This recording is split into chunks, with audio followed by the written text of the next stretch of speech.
You're watching DDDNN with your host, Todd Todson. Good evening, I'm Todd Todson, and here are your top stories for the week. A 5G tower was set aflame in the United Kingdom this week, in what is essentially the first case of a modern witch burning.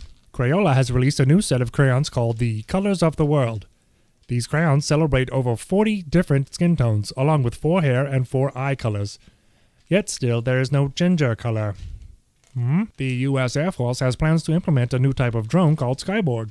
The fact that the drones will be controlled by, quote, limited AI functionality and the name rings of Skynet and the Borg are all possible causes for concern. The U.S. Navy, on the other hand, has recently tested a new type of high-energy laser that can take down aircraft and drones mid-flight, possibly providing us with the scissors to the new drone's paper for when the Air Force drones inevitably gain self-sentience and attempt to rule over us.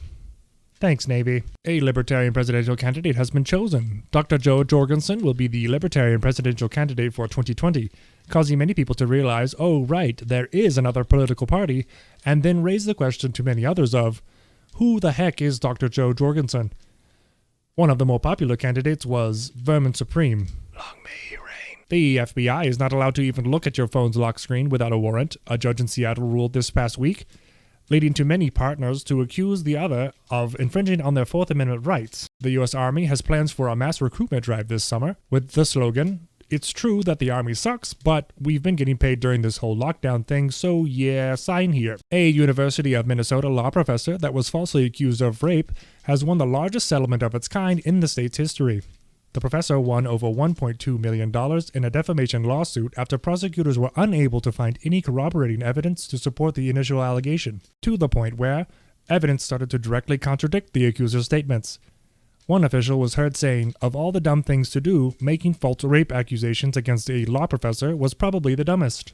And our final story of the night, SpaceX, the private aerospace manufacturer, is taking 2 NASA-trained astronauts to the International Space Station this Wednesday, in what will be the first instance of a private company providing the transportation for spaceflight in history. Space enthusiasts have been following the story with great interest, particularly after the new SpaceX suits were unveiled this past Sunday.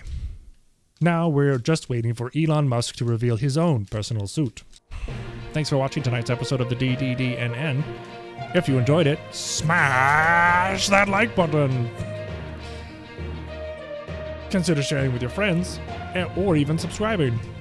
But always remember, we're not talking heads, we're just talking paper bags. Thank you, and good night. This is a satirical news segment. All comments are completely made up. Remember, just because the news said it, it doesn't mean it's true.